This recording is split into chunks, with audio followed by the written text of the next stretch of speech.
श्रोतागण, भाई और बहनों, मातृशक्ति को नमन। चैनल 24+ न्यूज के खास, विशेष, मनमोहक, हमें चित्त समाधि देने वाला, हमारे चित्त को प्रसन्न करने वाला, रोम रोम को आनंदित करने वाला, पुलकित करने वाला और हमें अपना अच्छा स्वास्थ्य देने वाला, योग दर्शन शिक्षा की बातें बताने वाला, स्वास्थ्य के संबंधी टिप्स देने वाला और सभी वर्ग के लोगों को कैसे संस्कार मिले, युवाओं को, बच्चों को, वरिष्ठ नागरिकों को, महिलाओं को, उसके बारे में सारी विवेचना करने वाला पुनरुत्थान कार्यक्रम में आपका हार्दिक स्वागत है, अभिनंदन है, सत्कार है। पुनरुत्थान कार्यक्रम में हम प्रतिदिन नए नए विषयों के साथ प्रवेश होते हैं। हर विषय को बहुत ही शोध परख बनाया जाता है और उसकी सामग्री बड़ी छानबीन करके जो है चयनित की जाती है ताकि वह एपिसोड हर मेंटल स्टेटस, हर उम्र, हर रुचि और हर जो है वो सेटअप के लोगों के लिए रुचिकर हो। उसी क्रम में आज का हमारा विषय है शारीरिक परिवर्तन एवं नशा। भाई और बहनों, दर्शकगण, श्रोतागण, ये जो आज का एपिसोड है ये युवाओं को समर्पित है। जब किशोर से व्यक्ति जो युवा बनता है उसके अंदर शारीरिक में परिवर्तन आ जाता है।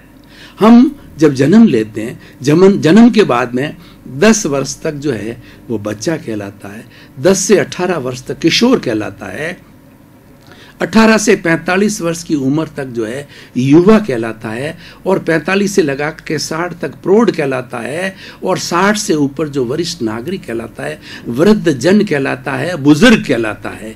तो ये हमारे जीवन का जो है अलग अलग उम्र के हिसाब से जो है क्लासिफिकेशन। तो आज का हमारा एपिसोड जो शारीरिक परिवर्तन एवं नशा मुक्ति एवं नशा, ये खास करके युवाओं के लिए है कि जब 10 साल की उम्र के बाद के अंदर शरीर के अंदर एक बहुत बड़ा चेंज आता है।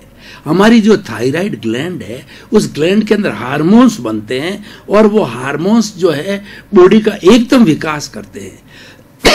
बॉडी के जितने अवयव है, बॉडी के सारे पार्ट, उसमें ग्रोथ होती है और ये ग्रोथ होते होते 25 साल की उम्र तक जब युवा होता है तो पूर्ण रूप से ग्रोथ हो जाती है। यानी ग्रोथ का जो मैक्सिमम समय है वह है 10 से लगा करके 15 और 25 वर्ष की उम्र तक।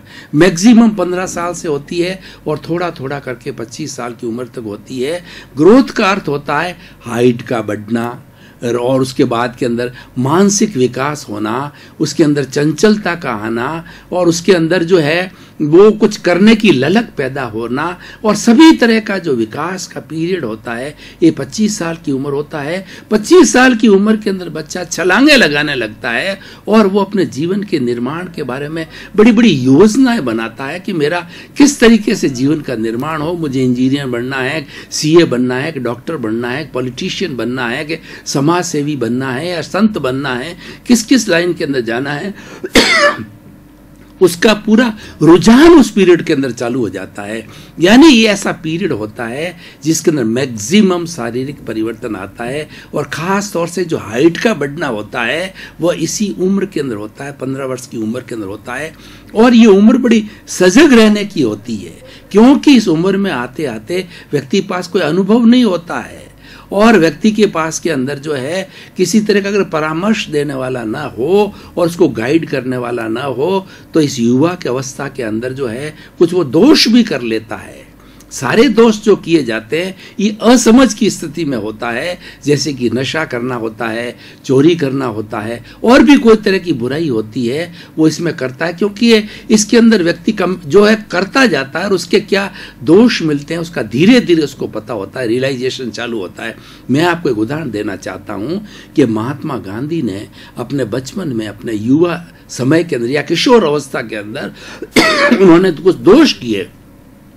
उन्होंने बीड़ी पिया, शराब पिया, कुसंगत की, लेकिन वो एक शुद्ध आत्मा थे तो उनको इसका बड़ा प्रायश्चित हुआ, पश्चाताप हुआ और अपनी माता पुतली पाई के बहुत वो विनीत थे। तो इसीलिए उन्होंने कन्फेस कर लिया, क्योंकि उसकी भीतर की आत्मा ने उनको कसोटा और पुतलीबाई माँ के पास जाकर के जो सही स्थिति कन्फेस कर ली, और माँ ने उसका प्यूरिफिकेशन किया कि भविष्य के अंदर तुम ये गलतियां कभी मत करना। और महात्मा गांधी जी ने किशोर अवस्था के अंदर जो गलती की है वो भविष्य के उन्होंने कभी नहीं की, और उस कन्फेसिंग के कारण जो है वो महात्मा बने, बड़े युवा बने। ऐसा प्रसंग उनके जीवन में एक और आया कि वो बैरिस्टर बनना चाहते थे, लेकिन उस समय के अंदर जो है भारतवर्ष से बाहर लोगों को भेजा नहीं जाता था, और खास तौर से जो महात्मा गांधी का जो परिवार था वो धार्मिक परिवार था, और खासकर उनकी पुतली माँ के दिमाग के अंदर ये बात जमी हुई थी कि विदेश के अंदर मेरा बच्चा जाएगा, विदेश के अंदर M.K. गांधी जाएगा तो वो बिगड़ जाएगा, और वहां से जो है वो विदेशी पत्नी को ले आएगा, विदेशी महिला को ले आएगा। उनके दिमाग के अंदर बहुत बड़ी उथल पुथल थी, लेकिन महात्मा गांधी जाने वाले थे। इस पीरियड में क्या हुआ कि बेचरजी स्वामी करके एक जैन साधु से, जिन पर पुतलीबाई की बहुत श्रद्धा थी, और उस वक्त पुतलीबाई ने ये बात जब कही स्वामी जी को, तो स्वामी जी ने कहा कि उनको हम 3 तरह की ओथ दिला देते हैं, 3 तरह के उनको प्रतिज्ञाएं करा देते हैं, और उन प्रतिज्ञाओं का पालन ये अवश्य करेंगे, क्योंकि ये अच्छे व्यक्ति है, अच्छे खानदान से, इनकी अच्छी सोच है, तो इनका भविष्य बने उसके लिए हमें इसके लिए कोई भी बाधा नहीं डालनी चाहिए। तो 3 जो प्रतिज्ञाएं क्या कराई, एक प्रतिज्ञा तो यह कराई तो मांस मिट्टी नहीं खाओगे, दूसरा तुम विदेश में जाके शराब नहीं पियोगे, और तीसरा विदेश में जाके विदेशी महिलाओं के साथ में किसी तरह का राग रंग नहीं करोगे। और तीनों बातें महात्मा गांधी जी ने बेचर जी स्वामी के पास में और माँ पुतलीबाई के पास स्वीकार की उन्होंने, और जितने समय तक उन्होंने बैरिस्ट्री का जो इंग्लैंड के अंदर किया उन्होंने इसका सेवन नहीं किया, और उनके वो अच्छे एक बैरिस्टर बन के आए। और बाद में के उन्होंने जब साउथ अफ्रीका गए तो उनके अपने देश को आज़ादी के लिए और सारी बात हुई। तो मैं उस गहराई में नहीं जाना चाहता, मैं ये कहना चाहता हूँ कि ये 10 से 15 साल की उम्र होती है या 15 से 25 साल की उम्र होती है, बहुत बड़ा शारीरिक परिवर्तन आता है जो कि बाद के अंदर नहीं आता है। इस समय बच्चे को संभालना बहुत ज़रूरी है। अगर उस वक्त के अंदर उसके पेरेंट्स उसको नहीं संभाले और उसके ऊपर पूरा ध्यान न दे, ये टीनेजर्स कहलाते हैं, तो वो कोई कुसंगत में चला जाता है। आज देखिए जितने आतंकवादी बच्चे बनते हैं वो इसी उम्र के होते हैं, और आतंकवाद बनने के बहुत से कारण हैं कि उसके अभाव की स्थिति होती है, या उसको समाज से तिरस्कार हो जाता है, या उसको लोभ दे दिया जाता है, या अज्ञान दे दिया जाता है। उसके विस्तार में नहीं जाना चाहता, लेकिन उम्र यही होती है। ज़्यादातर आपने अभी आतंकवादियों को देखा होगा, ये टीनेजर से, ये युवा लोग हैं, ये युवा लोग हैं जिनको कि मिसगाइड कर दिया जाता है, परचेज कर दिया जाता है, मैसमेरिज्म कर दिया जाता है, उनका खुद का ज्ञान नहीं होता है।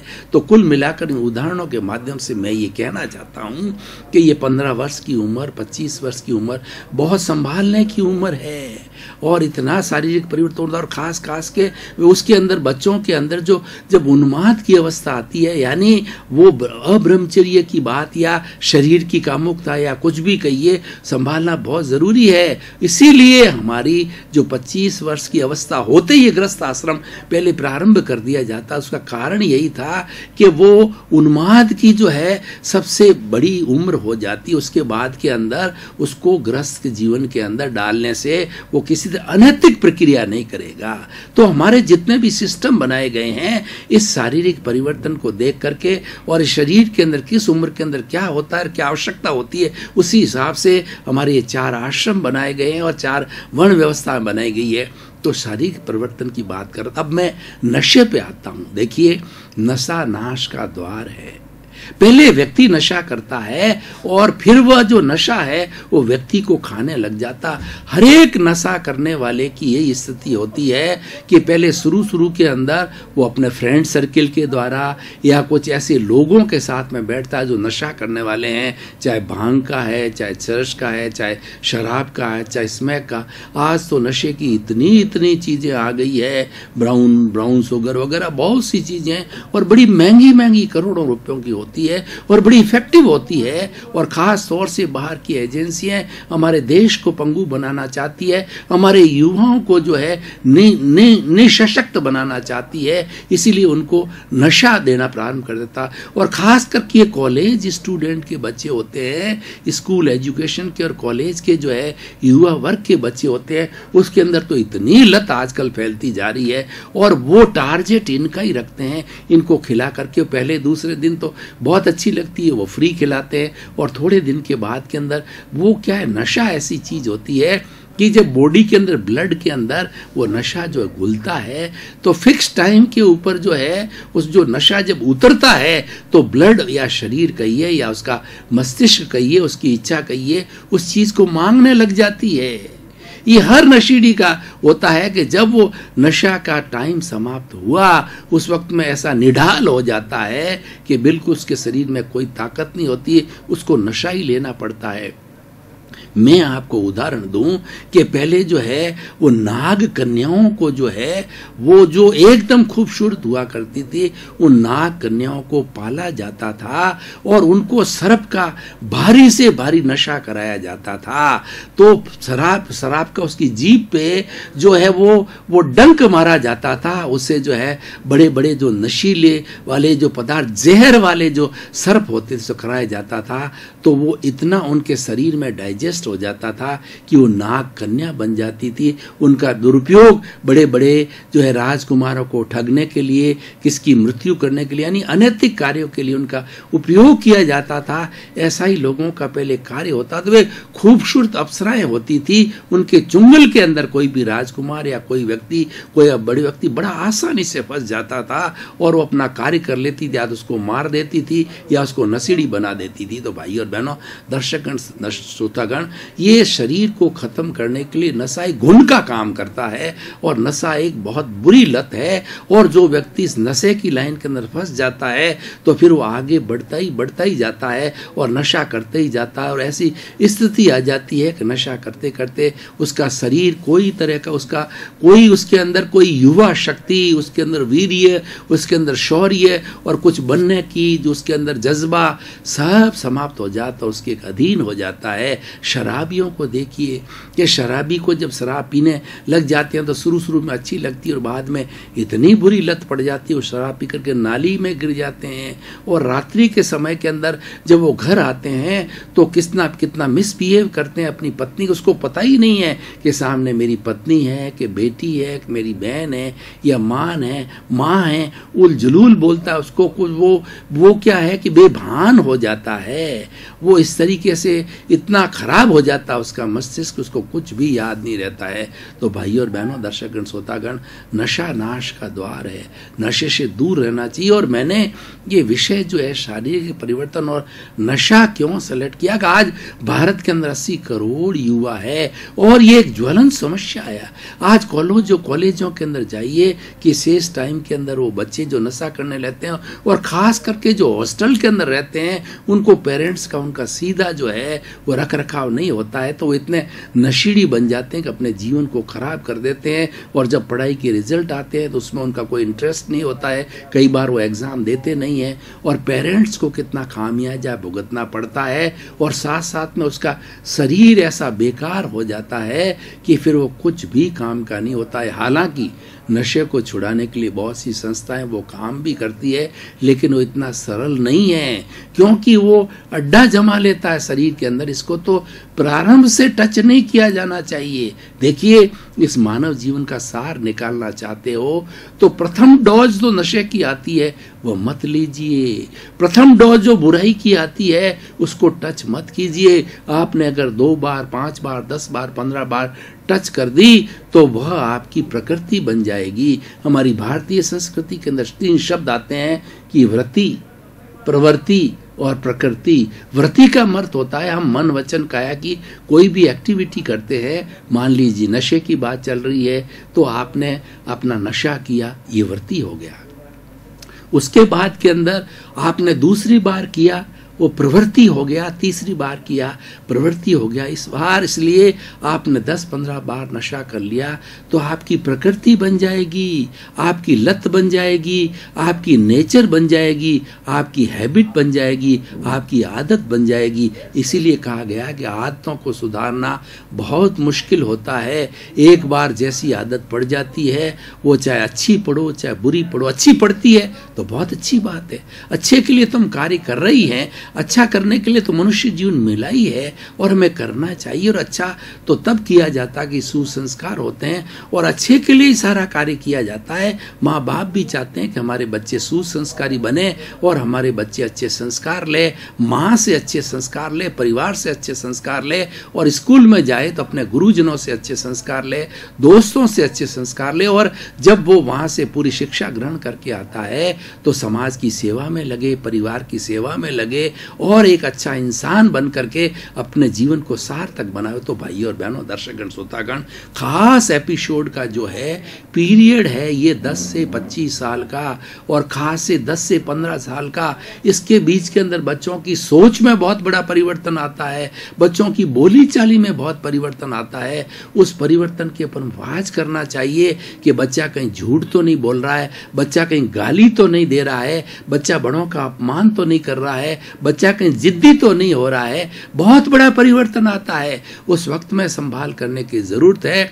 और इस वक्त संभाल नहीं की जाती है तो पेरेंट्स को जीवन भर खामियाजा भुगतना पड़ता है, और खास तौर से वह तो बर्बाद होता ही है। इसीलिए कहा गया है कि कोई भी बच्चा बिगड़ता है तो वो गलती मात्र बच्चे की नहीं है, उसकी पेरेंट्स की होती है। क्यों कहा गया है कि टीनेजर्स के ऊपर वाच करो, उस एक्टिव के ऊपर समय लगाओ। जो बहुत से ऐसे माँ बाप होते हैं जो बच्चों की केयर नहीं करते हैं, वो तो बहुत सी अच्छी स्कूल के अंदर भर्ती करा देते हैं, और घर में रहता है तो बच्चा क्या सीखता है, क्या करता है, और कितना जो है उसने अपना होमवर्क किया, किसके साथ बैठता है, किसके बाद उठता है, उसकी कोई केयर नहीं करते हैं। माता पिता दोनों अगर कमाने वाले होते हैं तो अपने अपने जॉब पर चले जाते हैं और वो वापस शाम को आते हैं, बच्चा सो जाता है। और खास करके जिनको कि स्कूल की हॉस्टल में डाल दिया जाता है वो तो बहुत बुरा हाल हो जाता है। और इस समय के अंदर बच्चे को अगर मजबूरी में, आजकल जो ये कंपटीशन का युग ऐसा हो गया है, कंपटीशन के युग के अंदर हर बच्चे को जो है वो 10th करते ही कंपटीशन के अंदर लगा दिया जाता है, किसी को कोटा भेज दिया। कोटा ऐसा हब हो गया राजस्थान के अंदर कि जहाँ पर IIT के लिए, वहाँ पर जो है मेडिकल के लिए और सभी तरह के कंपटीशन के लिए वहाँ बड़े बड़े इंस्टीट्यूशंस खुल गए हैं और वो कंपटीशन की पढ़ाई करते हैं। तो ऐसी जगह पर जो है बच्चे का चारित्रिक विकास क्या हो रहा है। देखिए, शिक्षा ग्रहण करना एक बात है, कमाना एक बात है, आदमी को विद्वान बनना एक बात है, लेकिन चारित्रिक गुणों का विकास करना बहुत बड़ी बात है।